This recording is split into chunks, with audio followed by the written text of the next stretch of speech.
Bienvenidas, mentes curiosas. ¿Conocéis la historia del asesinato de Julio César? ¿Qué condujo a los conspiradores a acabar con la vida del conquistador de las Galias?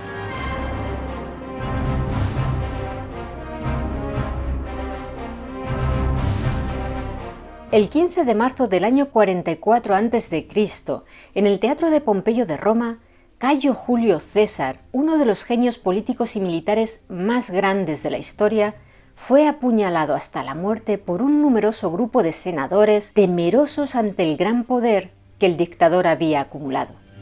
¿Era aquella la mejor manera de salvar la República? Antes de comenzar a relataros esta historia, debemos advertiros de algo importante. Si os dijéramos que en este vídeo os vamos a contar cómo se desarrolló exactamente el asesinato de Julio César, os estaríamos mintiendo, porque nadie lo sabe.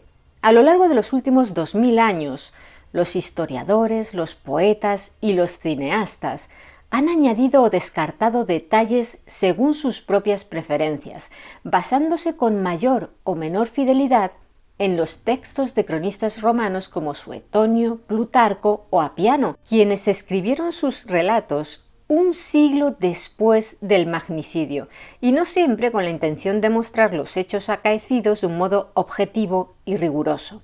Los adornos narrativos, algunos creados por el mismísimo Shakespeare, se han ido acumulando a lo largo de los siglos, hasta dibujar en el imaginario colectivo actual una escena del suceso que probablemente no coincida con la realidad histórica. Conforme lleguemos a los puntos controvertidos, os los iremos señalando. Empecemos. La historia de la antigua Roma es larga y compleja. La tradición historiográfica cuenta que fue fundada en torno al año 753 a.C. por Rómulo y Remo, ya sabéis, aquellos que habían sido amamantados por una loba llamada Luperca. Pero no hay pruebas de que aquellos dos hermanos, hijos del dios Marte según Tito Livio, realmente existieran. De hecho, diversos historiadores actuales opinan con cierto consenso que Roma fue fundada en una fecha más próxima al 600 a.C. En cualquier caso, Roma pasó de ser una monarquía a convertirse en una república oligárquica en el año 509 a.C., tras la expulsión de su último monarca, Tarquinio el Soberbio, de origen etrusco. Como habréis podido intuir por su sobrenombre, Tarquinio el Soberbio no era muy querido por el pueblo romano. Empleó la violencia y el terror para mantenerse en el poder durante 25 años, pero cuando permitió que uno de sus hijos, Sexto Tarquinio, violara a una patricia romana casada llamada Lucrecia, la cual se suicidó por aquel ultraje, un sobrino del monarca, llamado Lucio Junio Bruto, exaltó al pueblo de Roma contra su tirano gobernante y, encabezando a un grupo de nobles, logró la expulsión de la dinastía de los Tarquinios. ¿Fue eso lo que sucedió realmente? Bueno, lo cierto es que aquella historia de la violación de Lucrecia que dio inicio a la República Romana proviene de dos fuentes principales: el historiador romano Tito Livio y el grecorromano Dionisio de Halicarnaso, y ambos vivieron unos 500 años después de que tuvieran lugar los sucesos que relatan. Así que bien podría tratarse de una leyenda destinada a recordar lo malvados que pueden ser los tiranos, como aviso de que no es conveniente que un solo hombre acumule demasiado poder. Sea como fuere, la monarquía fue reemplazada por una república oligárquica. El Senado de Roma pasó de otorgar poderes vitalicios a un rey a ratificar los nombramientos de 2 cónsules elegidos por los ciudadanos de manera anual. Cuando se ponían de acuerdo entre sí, los cónsules contaban con el mismo poder que los antiguos reyes. Dirigían el Estado, proponían y hacían cumplir las leyes, eran los comandantes supremos de las legiones y representaban diplomáticamente a Roma ante otros reinos. Pero la gran diferencia respecto a la figura de un rey, aparte de la duración del nombramiento, era que ambos cónsules se controlaban mutuamente y en caso de que abusaran de las prebendas de su cargo, podían ser acusados y juzgados.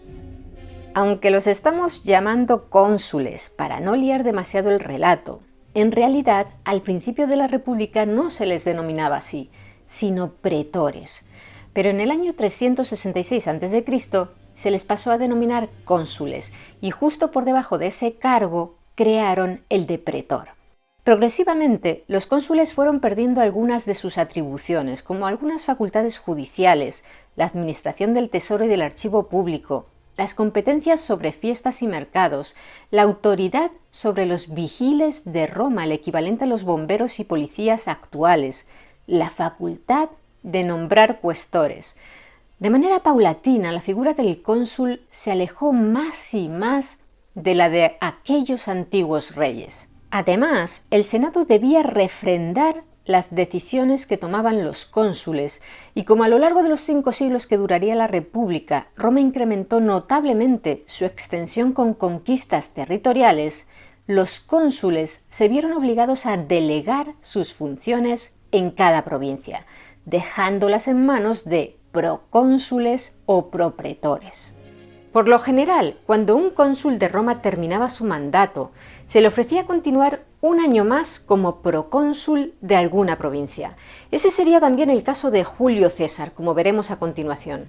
Pero antes debemos mencionar también un título otorgado por los romanos que con frecuencia genera confusión, el de praetor maximus o dictator, es decir, dictador.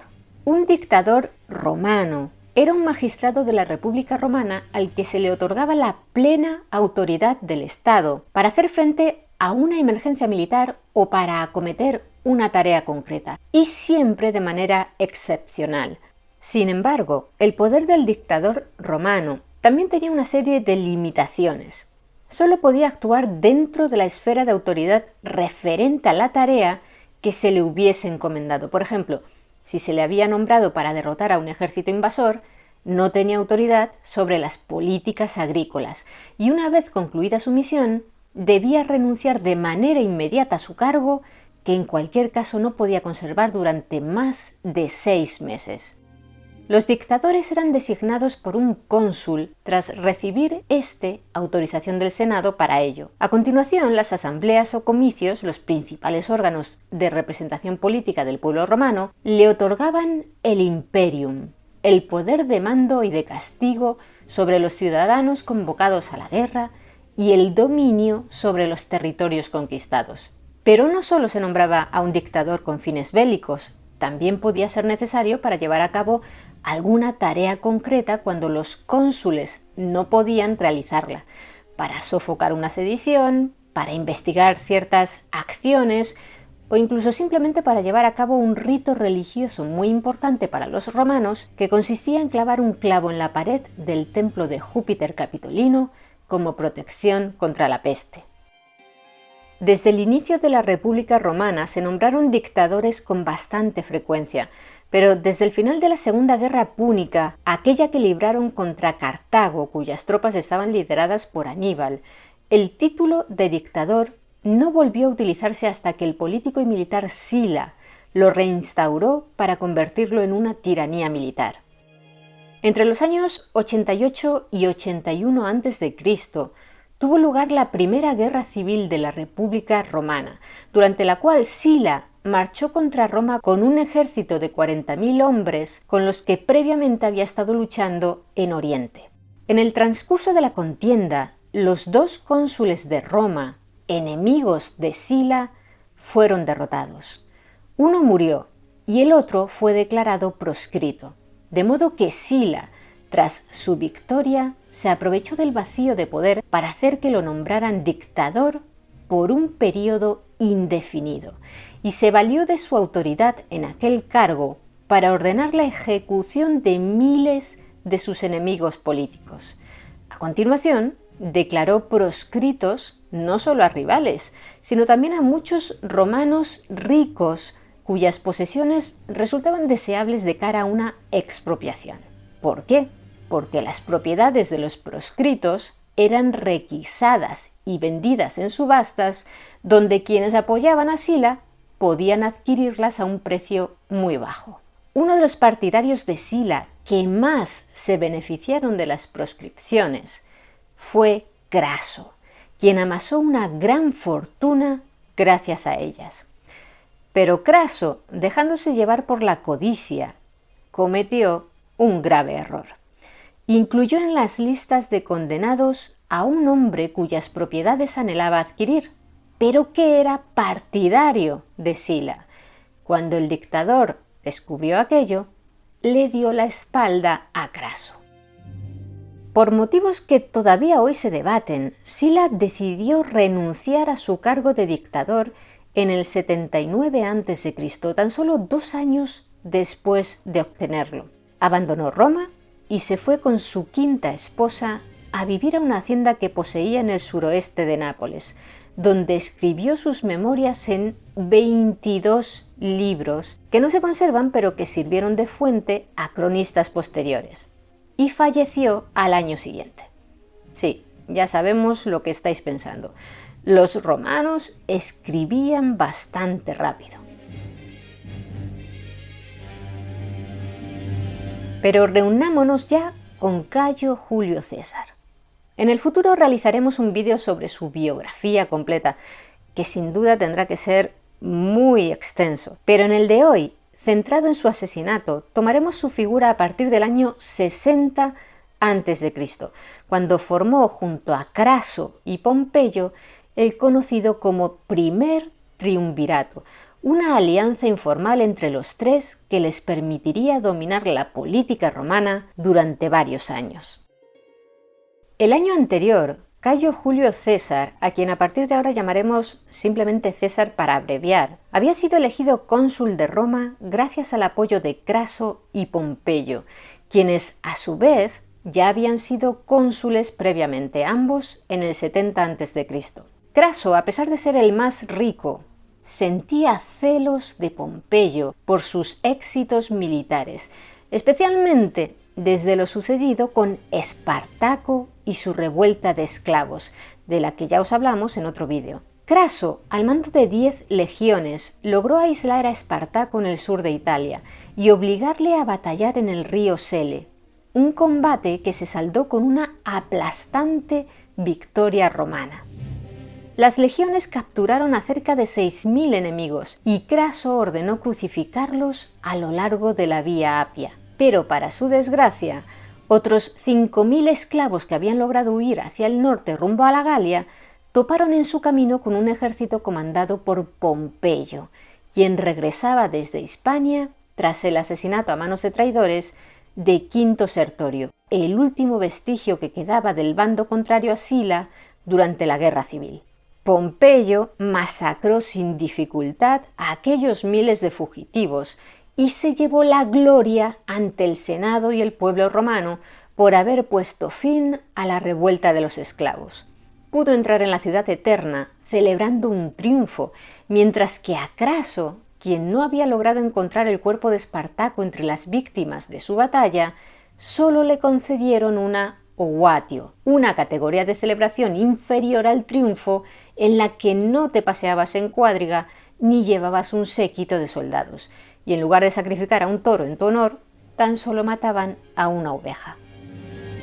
Al principio de aquel triunvirato en la sombra, César actuaba como mediador entre los egos de Craso y Pompeyo, que eran mucho más poderosos que él, si bien César había sido nombrado Pontifex Maximus, es decir, pontífice máximo, el cargo más honorable en la antigua religión romana. Se trataba de una dignidad que conllevaba un gran prestigio social, motivo por el cual, según afirma Suetonio en su obra Vidas de los 12 Césares, nuestro protagonista sospechaba que intentarían atentar contra su vida el día de su nombramiento. Por ello le dijo a su progenitora: «Madre, hoy verás a tu hijo muerto en el foro o vistiendo la toga de sumo pontífice». Como ya sabemos, sucedió lo segundo, pero no tardó en estallar un escándalo marital. Tras la muerte de su primera esposa, Cornelia, dando a luz, César se había casado con una nieta de Sila, Pompeya. Pues bien, al ser la esposa del Pontifex Maximus, a Pompeya le correspondía organizar los ritos de una liturgia exclusivamente femenina llamada Bona Dea, en honor a la diosa de la fertilidad y la castidad, que se celebraría en casa de César. Ningún hombre podía participar en ella, pero un joven político demagogo llamado Publio Clodio Pulcro aprovechó la ausencia de varones para disfrazarse de mujer y colarse en la casa, supuestamente con la intención de seducir a Pompeya.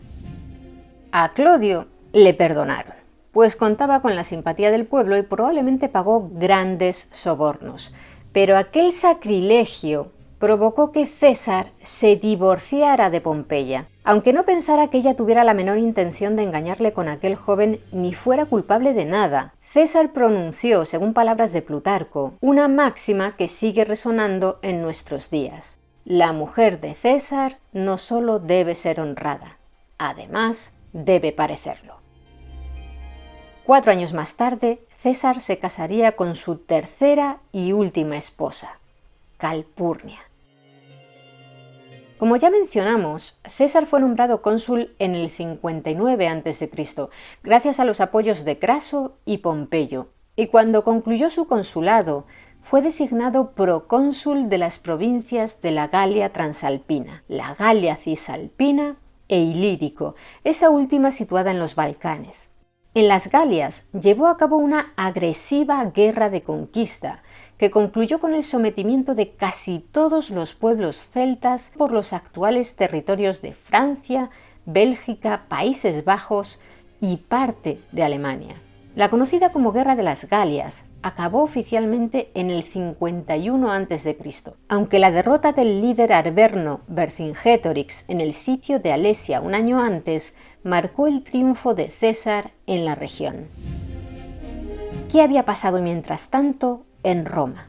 En el año 55, Craso y Pompeyo fueron elegidos cónsules nuevamente, al tiempo que se le concedía a César un nuevo periodo de 5 años de proconsulado en la Galia. Básicamente, los 3 triunviros hacían lo que les daba la gana, y lo que Craso quería era gloria militar. Pero ¿dónde lograrla? ¿A qué enemigo podía atacar para encumbrar su nombre por encima de los de Pompeyo y César? Al imperio parto de Orodes II, que se extendía por los actuales territorios de Irán e Irak. El problema era que los partos no eran enemigos, sino amigos, y Pompeyo había celebrado con ellos un acuerdo de paz y amistad. En Roma estaban en contra de atacar sin motivo a los partos, que no representaban ninguna amenaza. A Craso no le importó. Tan ansioso estaba por alcanzar la gloria que ni siquiera esperó a que concluyera su año consular antes de marchar a la guerra. En el año 54 invadió Mesopotamia. Al año siguiente, en la batalla de Carras, las legiones de Craso sufrieron una derrota aplastante en la que pereció el hijo mayor de Craso, Publio. El propio Craso pereció poco después, según el historiador romano Dion Casio, cuando los partos lo apresaron y vertieron en su boca oro fundido para burlarse de su codicia. Por tanto, para cuando César completó su conquista de las Galias, el triunvirato ya no existía. Y a pesar de sus éxitos militares, o más bien debido a ellos, César era impopular entre sus pares, especialmente entre los senadores conservadores, quienes recelaban de aquel ambicioso líder. Incluso Pompeyo se puso en su contra, receloso del creciente poder y prestigio de César. Resumiendo mucho lo que sucedió a continuación, el Senado ordenó a César que licenciara a sus legiones y abandonara su cargo como gobernador de las Galias. Además, le prohibieron presentarse a las nuevas elecciones al consulado y nombraron a Pompeyo cónsul único. De ese modo, arrebatarían a César la inmunidad judicial de la que gozaban esos cargos y permitirían a sus enemigos políticos procesarle por cualquier crimen pasado que quisieran achacarle, especialmente los que pudo cometer durante su primer consulado, cuando promulgó diversas leyes apoyándose en el pueblo y dejando de lado al Senado. ¿Cómo reaccionaría César en el apogeo de su prestigio militar cuando tenía a sus órdenes a un ejército de veteranos curtidos en la Guerra de las Galias que eran totalmente fieles a su general? Según la ley, ningún gobernador provincial podía entrar en Italia al frente de tropas, y el río Rubicón señalaba el límite entre la Galia Cisalpina e Italia. En enero del 49 a.C., César decidió cruzar el Rubicón pronunciando, según las fuentes clásicas, la famosa frase «Alea jacta est», la suerte está echada. Se inició así una nueva guerra civil, la segunda de la República Romana, que duraría 4 años. Si bien Pompeyo moriría antes de la conclusión del conflicto, asesinado a traición en Egipto, cuando acudió allí en busca del apoyo del faraón Ptolomeo XIII, hermano de la célebre Cleopatra VII. Cuenta la leyenda que cuando los egipcios entregaron a César la cabeza y el anillo de Pompeyo, lloró y enfurecido ordenó perseguir y ejecutar a los culpables de la muerte de su antiguo amigo. Como ya os contamos en nuestro vídeo sobre Cleopatra, unas fuentes destacan que César lamentó haber perdido la oportunidad de perdonarle la vida a su antiguo aliado, y otras que se enfadó porque querría haberlo ejecutado él mismo. En Roma, César se hizo nombrar cónsul y dictador perpetuo y emprendió una serie de reformas económicas, urbanísticas y administrativas. Incrementó el número de senadores, elevándolo de 600 a 900 para incorporar al Senado a mandos militares e incluso centuriones de origen plebeyo que habían combatido en su ejército. A ojos de la nobleza senatorial tradicional, aquello era un insulto y una aberración, y probablemente contribuyó a promover el asesinato de César. No está demostrado históricamente que Julio César tuviera intención de coronarse como rey o instaurar alguna otra modalidad de autocracia, pero muchos así lo creían, y desde luego actuaba como un monarca.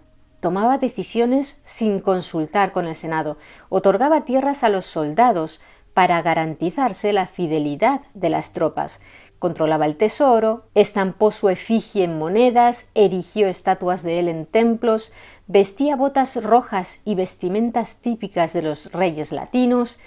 En la longeva República Romana, la tradición antimonárquica estaba muy arraigada y nadie podía despertar más odios que un aspirante a rey. Según los cronistas romanos, más de 60 personas estuvieron involucradas en el complot para asesinar a César, unidas por el miedo a que acabara convirtiéndose en un tirano y destruyera las instituciones de la República. Entre ellas había amigos a los que había ascendido y enemigos a los que había perdonado, porque hasta el hecho de mostrar clemencia era percibido como un gesto de altanería propio de un rey. ¿Pudieron ser otras las motivaciones para llevar a cabo el magnicidio? ¿Envidia? ¿Ambición? Es posible, porque había muchos intereses económicos y políticos implicados, pero es imposible saber qué pensaban realmente los conspiradores, qué los motivó. Las crónicas apuntan al político y militar Cayo Casio Longino como el principal instigador del asesinato. Casio había participado como cuestor en la fracasada campaña de Craso contra los partos. Tras la derrota en la batalla de Carras, había logrado escapar al frente de un grupo de 500 jinetes y salvar la vida. Posteriormente, durante la Segunda Guerra Civil, luchó en el bando de Pompeyo, pero César le perdonó y le permitió seguir prestando servicios bajo su mando. En cualquier caso, aunque Casio moviese los hilos en la sombra, necesitaba un cómplice de mayor peso que confiriese legitimidad al asesinato, una cara pública reconocible. ¿Y quién mejor que Marco Junio Bruto, sobrino de Catón el Joven y uno de los seguidores más cercanos a César? Al igual que Casio, Bruto había luchado en el bando de Pompeyo durante la Guerra Civil, pero tras la derrota de este en la batalla de Farsalia, Bruto escribió a César pidiendo clemencia, y éste se la concedió. Y no solo eso, sino que también lo designó para el cargo de pretor. De cara a la imagen pública del asesinato, si Bruto, ferviente republicano, estaba convencido de que César tenía que morir, significaba que debían existir razones de peso para ello. Su ejemplo podría inspirar a otros conspiradores. Además, se decía que Marco Junio Bruto era descendiente de aquel otro Bruto, Lucio Junio Bruto, ¿os acordáis? Aquel que había logrado la expulsión de Tarquinio el Soberbio, el último rey de Roma. Según Plutarco, cuando uno de los conspiradores tanteó a Marco Antonio, fiel aliado de César, este rechazó unirse al plan, pero tampoco alertó a César de la amenaza. Algunos de los conjurados propusieron matar también a Marco Antonio, pero Bruto lo prohibió, pues no quería verter más sangre de la necesaria. Para que Marco Antonio no se interpusiera, decidieron asegurarse de que el día del asesinato no estuviese cerca de César. Desoyendo los rumores de un posible atentado contra su vida, César cometió la imprudencia de prescindir de guardias en sus actividades públicas, pero aún así, siempre solía estar rodeado por un séquito de seguidores y admiradores. Quizá para que el número de estos fuese más reducido en el momento del ataque, los conspiradores planearon acabar con la vida del dictador en el transcurso de una sesión del Senado. Además, como estaba prohibido portar armas en el Senado, la víctima estaría desarmada. Por otro lado, según Suetonio, los conjurados consideraron que al acabar con el dictador en el Senado, no parecería que estaban cometiendo una emboscada criminal, sino un acto para la salvación de la República. Finalmente, el día escogido para el asesinato fue el 15 de marzo, fecha en la que César había convocado al Senado. Según Suetonio, circulaba el rumor de que César iba a proponer en esa sesión que lo proclamaran rey de todas las provincias ubicadas fuera de la península itálica. Aquella fecha, el 15 de marzo, era una de las que los romanos llamaban los idus. Los idus eran días de buenos augurios, normalmente el día 13 de cada mes, a excepción de marzo, mayo, julio y octubre, cuando caían en día 15. Es frecuente escuchar que la noche anterior al asesinato de Julio César, su esposa Calpurnia tuvo una terrible pesadilla en la que había visto una estatua de él con 100 aberturas de las que brotaban manantiales de sangre, y a muchos romanos muy contentos mojando sus manos en aquella sangre. Al despertar muy angustiada, le rogó a su marido que no acudiera al Senado ese día, pero éste ignoró su consejo. Sin embargo, esa leyenda es tan solo un fragmento de la famosa obra teatral Julio César, escrita por William Shakespeare. También a ella pertenece la célebre frase que un adivino le espeta a Julio César: «Guárdate de los idus de marzo». A la hora de componer aquella obra, Shakespeare se inspiró en las vidas paralelas de Plutarco, pero este ciudadano romano de origen griego anteponía a su labor como historiador y biógrafo su faceta de filósofo moralista, así que, como él mismo reconocía, la principal intención de sus escritos no era tanto la fidelidad histórica como poner de manifiesto las virtudes y los defectos morales de hombres famosos. De hecho, como en aquellos días se encontraba en Roma Cleopatra, amante de Julio César, es posible que éste ni siquiera pasara la noche con su esposa. En aquella época, el Senado romano se reunía en diversas localizaciones, denominadas curias. En el Teatro de Pompeyo, una enorme estructura con unas gradas semicirculares para los espectadores de 150 metros de diámetro, se encontraba una de ellas, la denominada Curia de Pompeyo, situada en el extremo opuesto a la zona destinada a las obras de teatro. Allí fue a donde César acudió el 15 de marzo del 44 a.C. 200 de senadores, o más, según la fuente, permanecieron en pie en señal de respeto mientras César tomaba asiento frente a ellos, cerca de una estatua de Pompeyo. A continuación, los conspiradores, con sus puñales ocultos entre sus ropajes o en cajas de documentos, se aproximaron a él y lo rodearon, con el pretexto de que uno de ellos, Lucio Tilio Cimbro, le entregara una petición. Según unos cronistas, en ella solicitaban que César devolviera el poder efectivo al Senado. Según otros, que permitiera retornar a un hermano de Cimbro que se encontraba en el exilio. En todo caso, solo era una estratagema. Tilio, arrodillado ante César, tiró de su túnica hacia abajo en un gesto de súplica. De ese modo, la víctima no podía ponerse en pie y su cuello quedaba expuesto. Suetonio narra que en ese momento César exclamó furioso: «¿Qué clase de violencia es esta?». Según Apiano, el primero en apuñalar a César fue Publio Servilio Casca, pero solo logró herirle en el pecho, y César le arrebató el puñal y lo arrojó al suelo. Pero cuando los demás conspiradores se unieron al ataque con sus armas, pese a defenderse con ira y gritos, nada pudo hacer por salvar su vida. Algo distinta es la versión de Suetonio, quien escribió lo siguiente: «En cuanto se sentó, le rodearon los conspiradores con pretexto de saludarle. En el acto, Tilio Cimbro, que se había encargado de comenzar, acercósele como para dirigirle un ruego. Cuando César, negándose a escucharle, le indicó con el gesto que dejara su petición para otro momento, Cimbro le cogió de la toga por ambos hombros, y mientras exclamaba César: «¡Esto es violencia!», Casca, que se encontraba a su espalda, lo hirió algo más abajo de la garganta. Le cogió César el brazo, se lo atravesó con el punzón y quiso levantarse, pero un nuevo golpe lo detuvo.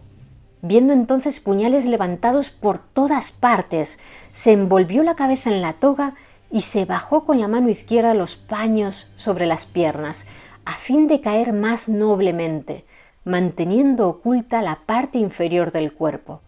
Recibió 23 heridas y solo a la primera lanzó un gemido, sin pronunciar ni una palabra. Sin embargo, algunos escritores refieren que viendo avanzar contra él a Bruto, le dijo en lengua griega: «Tú también, hijo mío». Cuando le vieron muerto, huyeron todos, quedando por algún tiempo tendido en el suelo, hasta que al fin 3 esclavos lo llevaron a su casa en una litera, de la que pendía uno de sus brazos. Según testimonio del médico Antiscio, entre todas sus heridas, solo era mortal la segunda que había recibido en el pecho. Los conjurados querían arrastrar su cadáver al Tíber, adjudicar sus bienes al Estado y anular sus disposiciones, pero el temor que les infundieron el cónsul Marco Antonio y Lépido, jefe de la caballería, los hizo renunciar a su designio. Los conspiradores subestimaron la popularidad de César entre el pueblo romano. Aunque inicialmente se impulsaron medidas como una amnistía por el asesinato de César e incluso la acuñación de una nueva moneda con la fecha de los idus de marzo, el panorama no tardó en cambiar. Marco Antonio, quien tras conocer la noticia del asesinato había huido de Roma disfrazado de esclavo, temeroso de que los conspiradores no se limitaran a matar a César, regresó para participar en su funeral, celebrado el 20 de marzo, 5 días después. Dado que era el lugarteniente de César, fue Marco Antonio el escogido para recitar la elegía del funeral. Durante su discurso, habló airadamente de los asesinos y antes de que incineraran el cadáver de César, mostró a la muchedumbre las marcas de las 23 puñaladas que le habían asestado. A partir de entonces, Roma dejó de percibir a los conspiradores como salvadores de la República y fueron acusados de traición. Aquella misma noche, el pueblo atacó las casas de los conjurados, que se vieron obligados a abandonar Roma para salvar sus vidas. Muchos de ellos, como Bruto y Casio, huyeron hacia Oriente. En Atenas, Bruto reunió fondos para financiar un ejército. En el 42 a.C., 2 años después del asesinato, Marco Antonio y Cayo Octavio, un sobrino nieto de Julio César a quien éste había nombrado heredero universal y que se convertiría más tarde en el emperador César Augusto, derrotaron a los ejércitos de Bruto y Casio en la doble batalla de Filipos. Primero cayó Casio, quien se suicidó tras la derrota. A continuación pereció Bruto. quien se arrojó sobre su espada antes de ser capturado. En aquella batalla también murió Casca, que luchaba a las órdenes de Bruto. 11 años más tarde estalló una nueva guerra civil romana, esta vez entre Octavio y Marco Antonio. Aquel conflicto concluiría con la muerte de Marco Antonio y la proclamación de Octavio, que pasó a llamarse César Augusto, como el primer emperador de Roma. El largo periodo de la República había concluido. Por tanto, el asesinato de Julio César, cometido 17 años antes, resultó inútil para evitar la instauración de un sistema de gobierno autocrático. ¿Habría durado más la República si no hubiesen cometido aquel crimen? ¿Qué habría hecho César de seguir vivo? Probablemente intentar emular a Alejandro Magno en sus conquistas orientales. Antes de fallecer, Julio César había proyectado sendas campañas militares contra el imperio parto y contra el reino dacio de berevistas, en la zona de las actuales Rumanía y Moldavia. ¿Cuál era su motivación para acometer aquellas campañas? ¿Creía que aquellos pueblos suponían una amenaza para Roma? ¿Deseaba vengar la cruel muerte de Craso, a quien los partos habían hecho beber oro fundido? ¿O simplemente anhelaba conquistar todo el mundo conocido? Según afirma el historiador romano Apiano en su Historia Romana, César planeaba atacar a los partos como castigo por el asesinato de Craso. En opinión de Plutarco, en cambio, César solo perseguía la gloria, quería lograr hazañas que superaran a las ya logradas, porque no disfrutaba con las metas que alcanzaba, sino que éstas solo le servían como acicate para perseguir nuevos objetivos aún más ambiciosos. El objetivo de Julio César, según escribió Plutarco en su obra Vidas Paralelas, era que el dominio romano se extendiera por las regiones de la tierra hasta el océano que por todas partes la circunscribe. Por supuesto, siempre con él al frente. Según las fuentes clásicas, el lugar donde fue asesinado Julio César fue clausurado con una estructura rectangular de hormigón por orden de César Augusto, no como homenaje, sino como advertencia de que allí había acontecido un suceso funesto. Posteriormente, los romanos reconvirtieron aquel sitio en unas letrinas públicas. Casi 2 milenios más tarde, en la década de 1920, excavaciones arqueológicas encontraron la antigua curia de Pompeyo, además de varios templos vecinos que conforman hoy la conocida como Área Sagrada de Largo di Torre Argentina, en pleno centro histórico de la capital italiana. Desde 2023 se encuentra abierto al público aquel lugar donde cambió la historia de Roma y probablemente del mundo. ¿Y vosotros? ¿Qué opináis del asesinato de Julio César? ¿Creéis que matar a un tirano está justificado en algunos casos? ¿O asesinar a alguien, aunque sea un dictador, siempre es un acto inaceptable? Me gustaría que nos lo contarais abajo en los comentarios. Y si queréis conocer más historias interesantes, suscribíos a nuestro canal. Muchas gracias por estar ahí, mentes curiosas. Nos vemos en el siguiente vídeo.